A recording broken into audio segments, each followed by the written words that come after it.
Diabesity. Causes, psychology, and reversing diabesity. What is diabesity? This is a combination of obesity and diabetes. Diabetes currently affects 1 out of 3 Americans, and it is the single leading cause of death. The cause is insulin resistance and hyperinsulinemia, which is chronically elevated insulin. This is what causes both diabetes and obesity, which is why 90% of people with one condition will get the other at some point. So what is the psychology of diabesity? I want to preface this by saying it's not your fault you have diabesity. We get a diagnosis of obesity or diabesity. The feeling is usually shame and that you did this to yourself. This is the furthest thing from the truth. Obesity and diabetes should be treated with compassion, just like any other disease. Food manufacturers work very hard to make you addicted to their product. A term that they throw around in the industry is a heavy user, which refers to a smaller amount of people using a ton of their product rather than a lot of people using a little of the product. This is why they have a lot of marketing aimed at kids so they can start early. Also, they have a tool called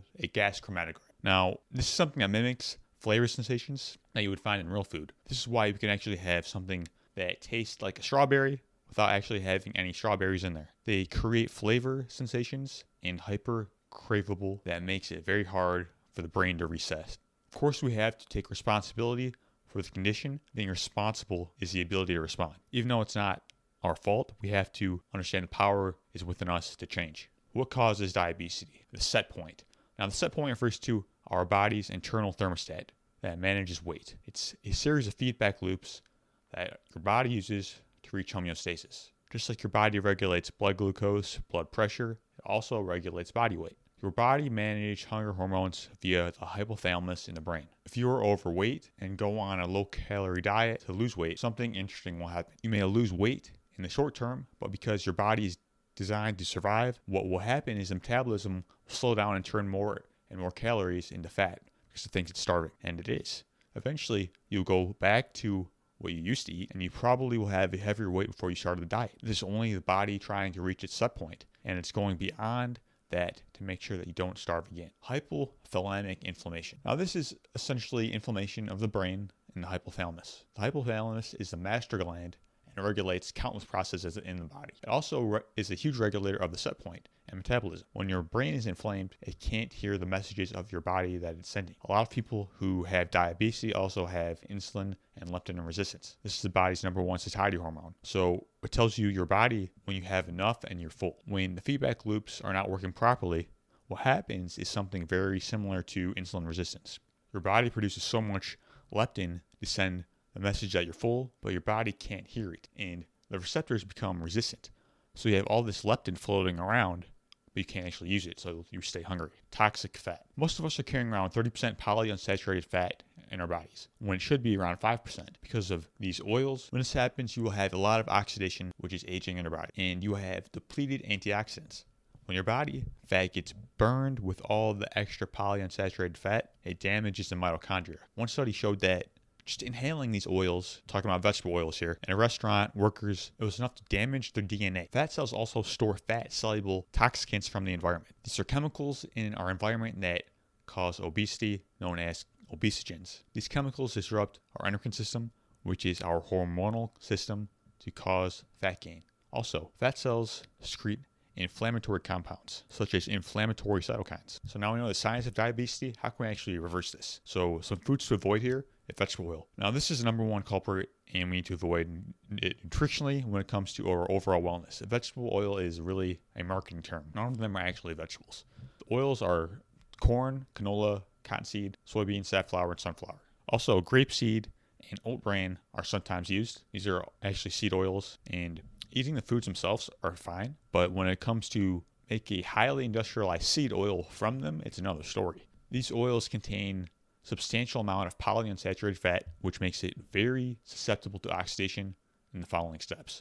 So vegetable oil requires 40 to 100 steps in order to get processed. This is considered ultra-processed food. Olive oil just contains that you crush it, and that's about it. Some of the steps include bleaching, deodorizing, using hexane, degumming, high heat. The process creates many toxins in the oil, such as acrolein, acrylamide, and aldehydes. Acrolein is the same thing that's found in cigarettes, but it's in higher amounts in vegetable oil. These oils are considered more toxic than sugar because you can metabolize sugar rather quickly, while these oils make up your cell membranes and stick around for months. Consuming these oils create free radicals, most notably peroxynitrite. Now, this is the most powerful free radical that exists. Most of us are carrying around 30% polyunsaturated fat. Another thing that happens is an imbalance of omega-3 to 6 ratios. Now, seed oils are very high in omega-6 fatty acid, which is a pro-inflammatory, and we need some omega-6, but most of us have way too much. Omega-3s are anti-inflammatory. The ideal ratio is a 1:1 to a 1:4 omega-3 to 6 ratio. Today, some people have like a 1:20 ratio or even higher, which is creating a massive amount of inflammation, setting the stage for chronic disease. Sugar. This is also another culprit. The consumption of sugar has skyrocketed in recent decades. Today, the average American consumes 150 pounds of sugar each year. Now, this is added sugar, not even including the ones that you get from regular food. Sugar has many deleterious effects on the body. How does sugar make you fat? So it's all about the hormonal impact that food has on our body. Insulin is our body's major fat-storing hormone. Fat does not raise insulin. Protein does a little, but carbs do a lot. When you consume sugar, your insulin spikes, causing fat storage. Also, the more natural carbs can cause them as well if overdone. These should be avoided if you already have diabetes. The glycemic index is the degree that a particular food spikes your blood sugar. All carbs turn into sugar in the bloodstream. Now, the higher number of glycemic index, the more your blood sugar spikes. This is also a general thing because everyone responds differently to different foods. An example of a slice of whole wheat bread is very high because they contain fast absorbing carbs like amylopectin A. Now, sugar also causes advanced glycation embryonics, or AGEs, which is when sugar binds to protein and damages it. Lastly, sugar disrupts the microbiome because it feeds the opportunist bacteria, which have the potential to cause disease if the environmental terrain gets disrupted in your body. What are some foods to add?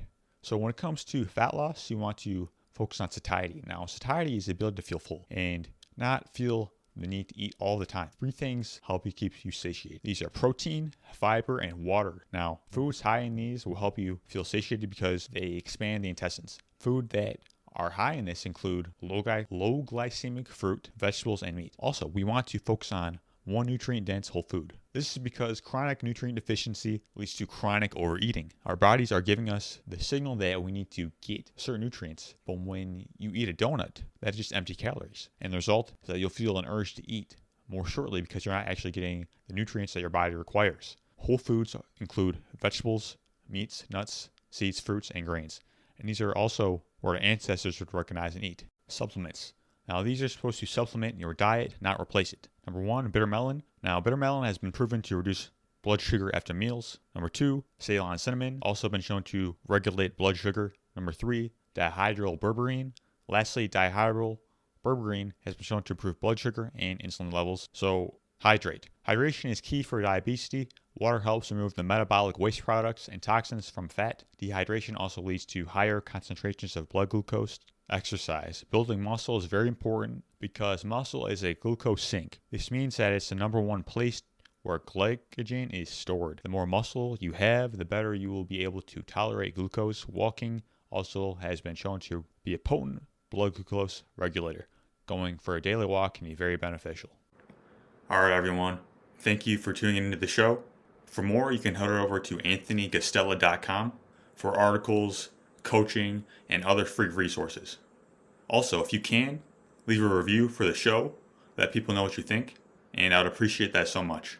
Support the mission of freedom. Thanks for being on this mission with me, and I promise to give you more powerful, empowering, great content to help transform your life. Thanks for tuning in.